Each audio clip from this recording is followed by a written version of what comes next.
Presentado por paginasweb.com.uy, expertos en Internet.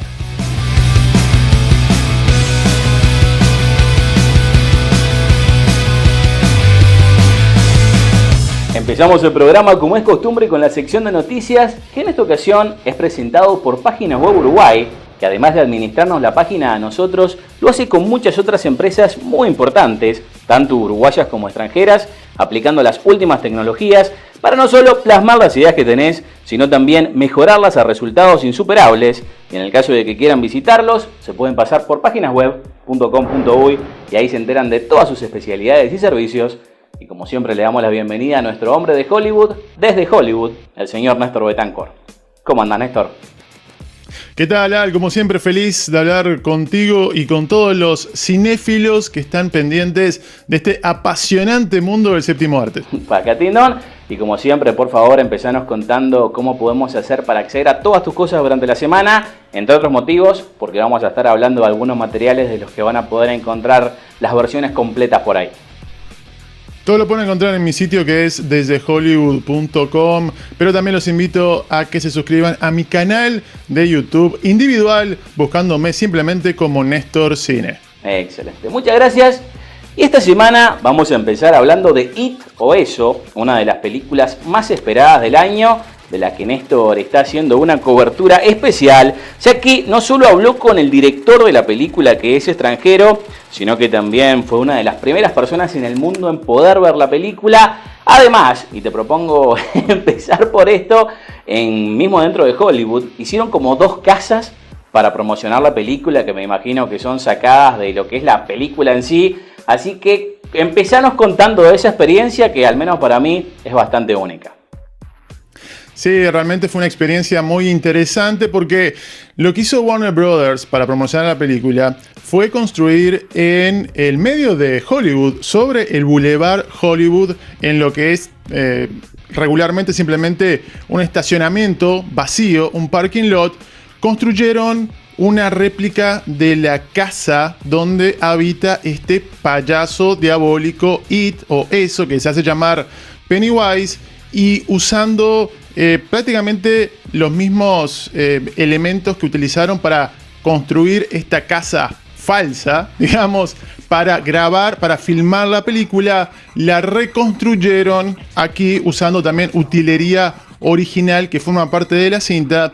Entonces los visitantes podían registrarse en un sitio de internet para hacer este recorrido. Tuve la oportunidad de tener un acceso especial para la prensa y realmente está bastante interesante. Te hace el recorrido de guía una persona disfrazada como Georgie, este niño que vemos al comienzo de los trailers, interactuar con este payaso que está en una cloaca y en una boca de tormenta, digamos, y estas personas con ese pilot, con ese poncho de plástico para la lluvia amarillo, te va guiando por esta casa y un poco ahí te van asustando y te sale algún payaso que realmente te da ganas de darle una puñetada, pero no puede porque te demandan. Y realmente como una atracción para promocionar la película, realmente estuvo bastante bien. Yo como ya a esta altura estoy un poco fogueado, digamos, porque todos los años voy a cubrir este tipo de casas embrujadas que se realizan para la temporada de Halloween. No me asusté demasiado, pero realmente fue más una cuestión de apreciar los diferentes efectos. No, pero en uno de los videos yo vi que saltaste, porque creo que no es en esa casa que armaron en el parking lot, sino creo que la que hicieron dentro del hotel para las ruedas de prensa, porque en la primera puerta que entraste, cuando apareció el payaso, la cámara casi que salta por los aires. Es verdad, tengo que confesarlo. Eso fue para ya el día de prensa en el hotel donde se realizaban las entrevistas. En el patio del hotel crearon, en principio era simplemente como un sistema de drenaje donde tenías que entrar y después estabas en un recinto donde tenías estas 3 puertas que ya lo van a ver cuando vean la película. Y realmente me asusté cuando entré a la primera puerta y salta en una escena Pennywise diciendo "Beep, beep, Richie". Y realmente me asustó bastante, sobre todo porque ahí estás solo. Y este tipo de atracciones, cuando uno está solo, realmente impactan muchísimo más. Pajatín. Aparte de eso, también tuviste la oportunidad de hablar con el director de la película, que le reiteramos que es argentino, la hermana, que es una de las productoras, y también estos muchachos que creo que son primerizos para hacer películas. ¿Qué aprendiste de esta rueda de prensa? Sí, realmente bastante. Tuve la oportunidad de primero entrevistarlos para un programa de televisión en cámara. Después fui parte de las ruedas de prensa, que también incluía a los productores y también a uno de los coescritores de la misma. Y una de las cosas que me quedó más claro es que esta es la película de Andrés Muschietti, que también se conoce como Andy Muschietti. Evidentemente su hermana Bárbara es su compañera de este equipo creativo que viene junto trabajando décadas, haciendo comerciales en Argentina, en España. Fueron los responsables de la película Mama, producida por Guillermo del Toro, que la disfrutamos, si no me equivoco, en el 2013. Y realmente es interesante ver cómo este director, solamente con una película de Hollywood abajo del brazo como fue Mama, realmente se le dio libertad creativa para que él inyectara sus ideas, su estética, su visión en esta cinta, porque prácticamente el 90% de las preguntas que le hacíamos a los productores, al coescritor, lo dirigían a Andy. Decía, eso fue idea de Andy. Eso fue idea de Andy. Eso fue algo que quiso hacer Andy. Esta construcción del payaso Pennywise, que está interpretada por Bill Skarsgård, que es un joven bastante talentoso, que lo hemos visto en series de televisión como Hemlock Grove, por ejemplo.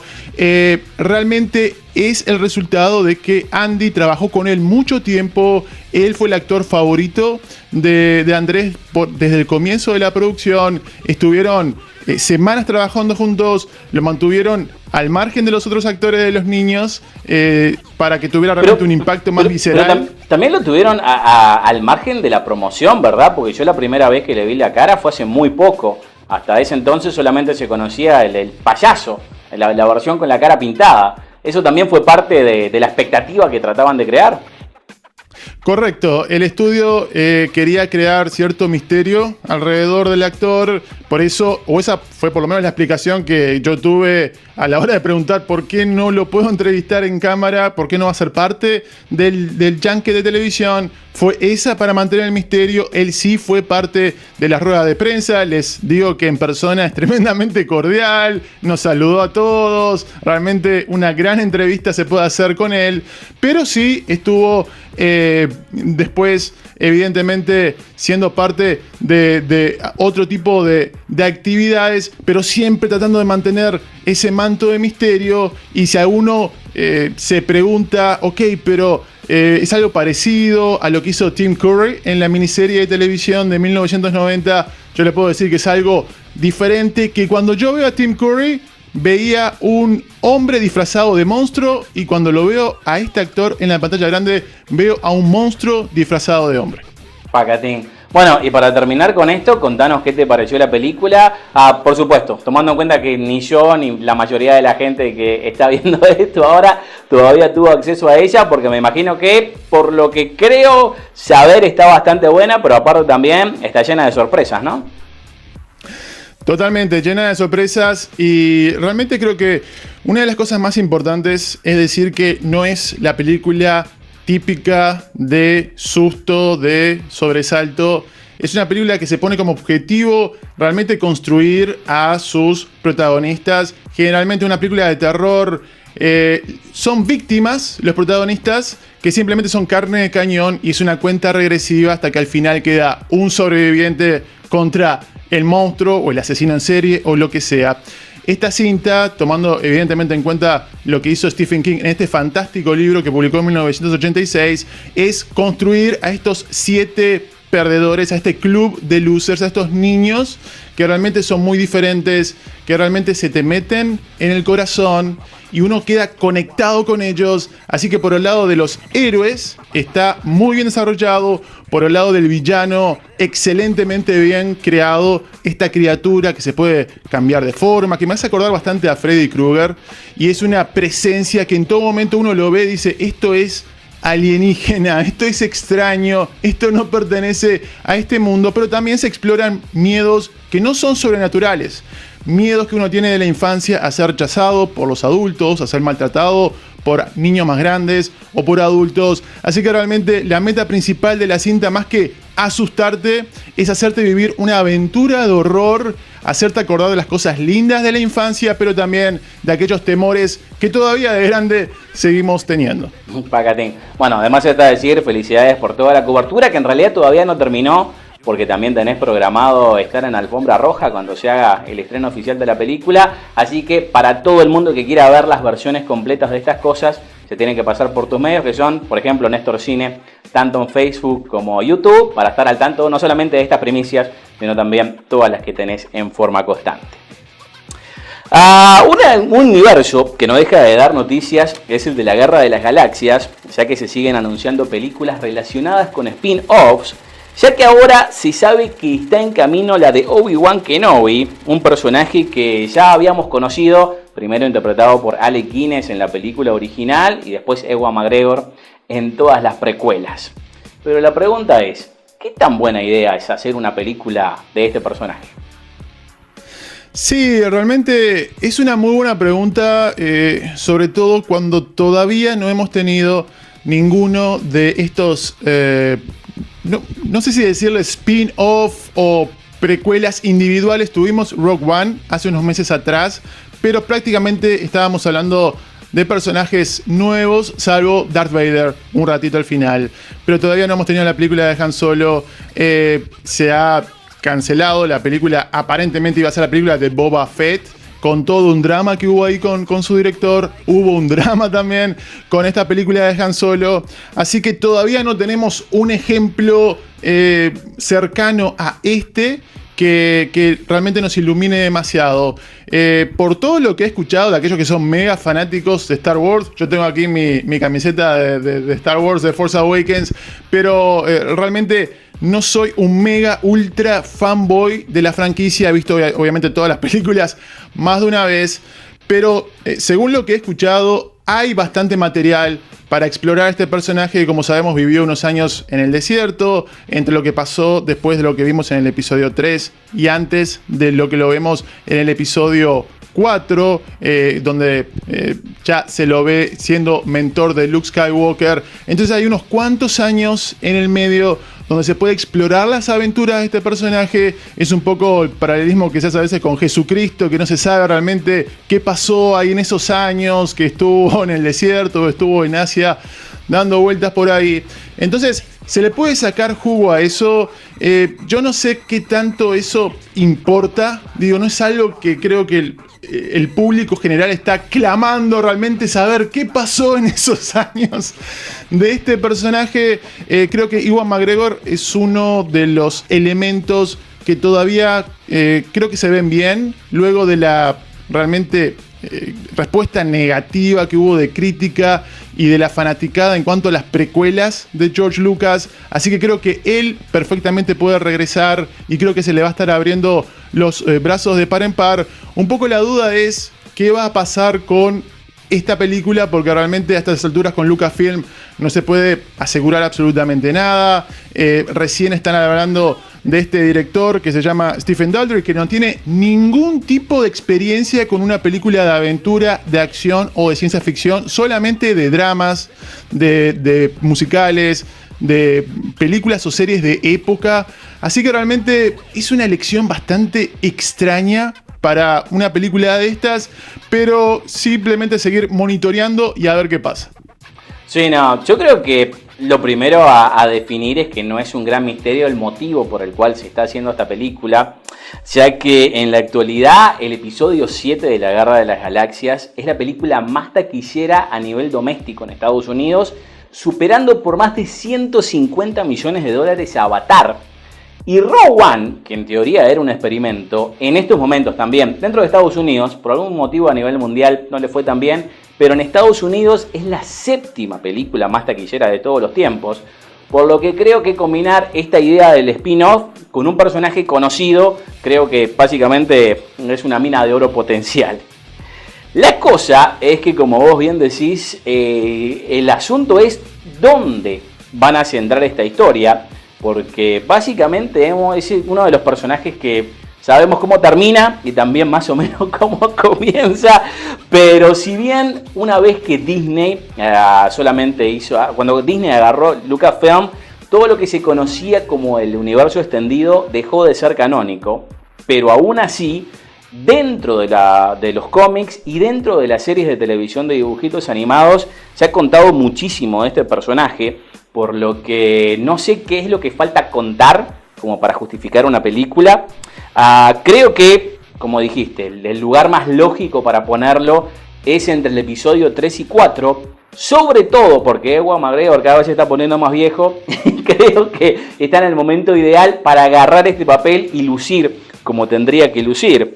Lo malo es que al haber ya explorado esta etapa, por lo menos en los dibujitos animados, yo vi que entre muchas cosas tiene una pelea entre Obi-Wan y Darth Maul, que yo sabía que había vuelto de la muerte, no sé cómo resucitó, pero sé que era con medio cuerpo mecánico, pero en esta pelea se lo ve con un cuerpo común y corriente, y la verdad que esa pelea me resultó tan anticlimática que creo que es el mejor ejemplo de por qué nunca voy a ver esta serie de dibujitos, porque la verdad que no me atraen para nada.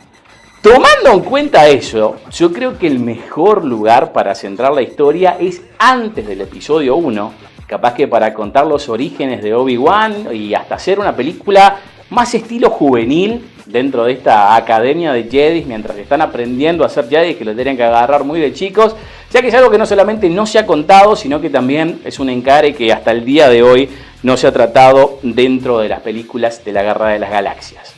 Sea como sea, aún de tomar ese camino creo que es bastante complicado, sobre todo porque hasta en Rogue One, que es el único ejemplo que tenemos de spin-off hasta ahora, Disney siempre se ha apoyado en personajes conocidos. Por ejemplo, si bien en esa película Darth Vader no fue un personaje tan importante, si uno veía las promociones prácticamente era el protagonista, y creo que eso es lo que terminó vendiendo un montón de entradas. Y en el caso de hacerlo, como digo, antes del episodio 1, capaz que ahí podría meter un poquito de Yoda, y sobre todo el personaje de Liam Neeson, aunque en este caso él ya está demasiado viejo para hacer de este papel, porque ya han pasado más de 10 años desde que lo vimos ahí, esto tendría que ser antes.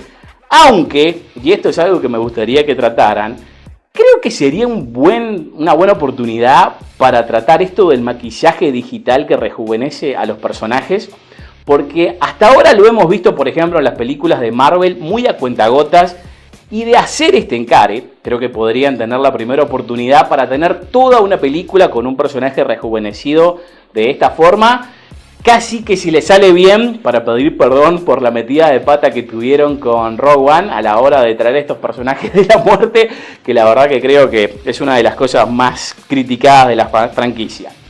Y sobre todo, como sea, de pasar esto todavía faltan años para que nos lleguen y van a también avanzar en la tecnología para hacer efectos especiales para que esto sea más creíble, así que creo que todo estaría haciendo posible esta otra versión, aunque como digo, creo que sería mucho más probable verlo entre el episodio 3 y 4, pero las esperanzas es lo último que se pierde. Y la última noticia de esta semana, no sé qué tal noticia sea, ya que tiene más de 20 años, pero en Estados Unidos y muy pocos otros países, como por ejemplo es el caso de Australia o Turquía, se ha reestrenado Terminator 2 con la excusa de la conversión en 3D, que a forma personal es la segunda mejor película de todos los tiempos, después del Cuervo, más allá de que acá en Uruguay creo que vamos a tener que seguirla viendo en formato casero porque no va a llegar, y creo que tampoco en ningún otro lugar de Sudamérica. Pero vos que tuviste la oportunidad de verla allá en Estados Unidos, primero contanos qué te pareció, por lo menos para estar preparados cuando la podamos ver, no sé si bajada en forma legal por supuesto, o en algún formato casero.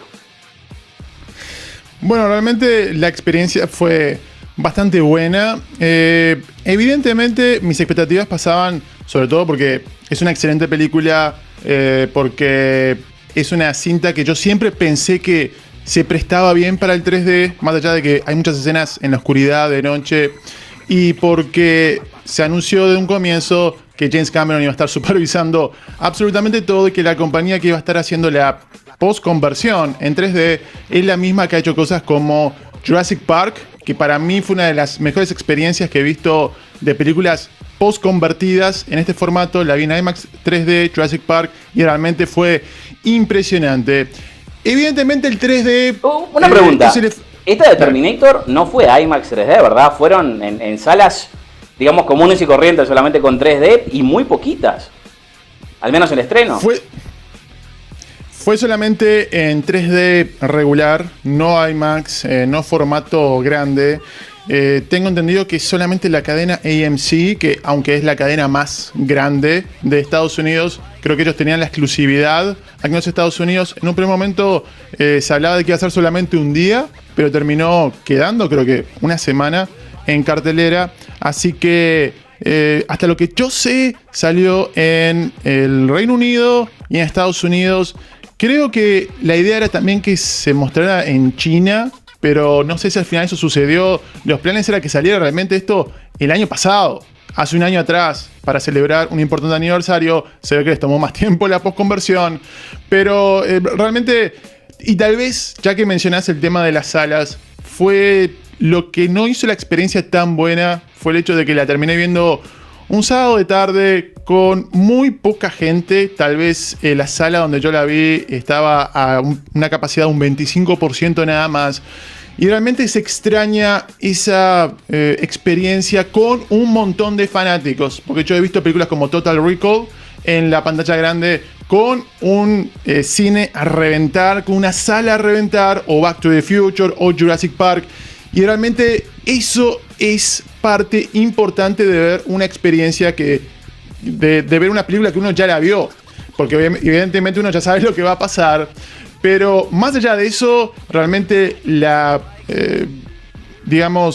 limpieza que le hicieron, la restauración que le hicieron a la película original fue excelente. Y eso se disfruta más que el 3D. Ver esta película totalmente limpia, como que la hubieran filmado ayer, realmente eso ya es un disfrute con los colores originales, con evidentemente el corte original de la película, salvo un pequeño detalle que James Cameron confesó en alguna entrevista que le cambió, que dice que siempre le molestó un error de continuidad cuando el T-1000 está persiguiendo a John Connor en estos desagües aquí en Los Ángeles. Sí, no, me imagino que vas a mencionar lo de los parabrisas, que en realidad sí, esa era una de las cosas que te quería preguntar, porque en el tráiler promocional para esta versión en 3D se muestra esa parte. Y se muestra también, por ejemplo, en esa persecución cuando él está viniendo en la moto, que le cambiaron la cara, porque se notaba que el que estaba arriba de la moto no era Arnold Schwarzenegger, y acá como que le pusieron la cara arriba para poder mejorarlo. Pero aparte de esos cambios, hubieron otros, porque una de las cosas que yo estaba anticipando, que me imagino que tuvo que pasar, yo no la vi, así que no sé, pero la animatronic que tienen cuando Arnold Schwarzenegger está saliendo de Cyberdyne y le empiezan a disparar y él como que para las balas con la mitad de la cara, se nota que es un muñeco a 10 leguas. ¿Eso lo dejaron igual o qué otros cambios, aparte por ejemplo del parabrisas, se terminó cambiando? No, el único cambio que yo me di cuenta, que yo reconocí y que James Cameron lo mencionó, porque evidentemente es muy difícil darse cuenta de eso, y para que alguien no sabe lo del parabrisas, es que en un momento se cae al suelo y se rompe, y acá no pasa eso, por lo que dice James Cameron. Evidentemente no me di cuenta cuando vi la película, y realmente no me di cuenta de ningún otro cambio. No tiene ese final alternativo con Sarah Connor ya siendo mayor, jugando con John Connor cuando ya es un adulto y cuando John Connor ya tiene un niño, o sea, con la nieta de Sarah Connor. Eso que lo pueden encontrar en YouTube, en cualquier parte. No termina así la película, supuestamente es el corte teatral que salió hace unas décadas atrás, y yo realmente creo que es cierto que no cambiaron nada, que no fueron por la ruta de George Lucas, porque por ejemplo en el comienzo, cuando vemos el futuro y vemos una de estas naves de Skynet, evidentemente se ve como una maqueta, como un juguete, y eso sería bastante fácil de reemplazar digitalmente el día de hoy con algo que se vea más realista, entre comillas. Así que si eso lo dejaron, asumo que otras cosas también que el día de hoy se puede ver como un efecto un poco primitivo también terminó quedando. Y me imagino que también, o sea, aparte de esa escena extra que se había mostrado, había una que creo que era como de 5 o 6 minutos donde le sacaban las balas al Terminator y Sarah Connor casi que le rompe el chip ahí en la estación de servicio donde paran. Y a otras cosas que tienen que ver con el T-1000, de eso tampoco se agregó ninguna escena extra, que por lo menos te hayas dado cuenta. No se agregó ninguna escena extra y realmente no fue algo que yo terminé extrañando. Creo que un poco la idea es que los fanáticos puedan llevar a sus hijos o a sus sobrinos o lo que sea, que no tuvieron la oportunidad nunca de ver la película original en la sala de cine, simplemente lo conocen por VHS, por DVD, por Blu-ray o lo que sea, y que esta nueva generación tenga una experiencia similar a la que nosotros tuvimos, así que por ese lado se entiende que no hayan querido cambiar demasiado. Sí, no, digo, ojalá que en algún momento terminen llegando acá a Uruguay y a los países de Sudamérica. Me imagino que si ya no llegó es bastante difícil que lo haga, pero por ejemplo Titanic 3D sí lo hizo y es más que conocido el hecho de que el 3D funciona mucho mejor fuera de Estados Unidos que adentro, así que tienen una buena excusa para hacer unos cuantos dólares por ahí. Además, que en el caso de que no la hayan visto en este formato en el que sea, porque por ejemplo tiene menos de 25 años, lo que me hace sentir muy viejo, pero no pierdan la oportunidad de verla, porque realmente para mí es una película excepcional. Como digo, primero está El Cuervo como la mejor película de todos los tiempos y después viene esta, al punto de que yo la terminé viendo tantas veces que en un momento me prohibieron dejar de alquilarla, o sea, me hicieron dejar de alquilarla en el videoclub porque le querían dar la oportunidad a más personas de que también pudieran verla, pero aún así en un momento me sabía todos los diálogos de memoria, eso que tengo una memoria muy pero muy mala, así que además está decir que sea en este formato o en el que sea, y si todavía no la descubrieron o quieren volver a repasarla, háganlo porque realmente es una película excepcional. Néstor, mil gracias como siempre y por favor recordanos cómo podemos hacer para acceder a todas tus cosas durante la semana. Todo lo pueden encontrar en mi sitio que es desdehollywood.com, también en mi canal de YouTube personal Néstor Cine. Los invito a seguirme en las redes sociales buscándome como Néstor Cine en Facebook y Twitter y como Desde Hollywood en Instagram. Hasta la próxima. Excelente, muchas gracias. Será hasta la semana que viene y vos no te muevas de ahí, que después de la pausa se viene Pochoclo en 3D y la sección de cómic y superhéroes, hablando entre otras cosas de que posiblemente adapten la saga de los clones en la próxima del Hombre Araña. Ya volvemos.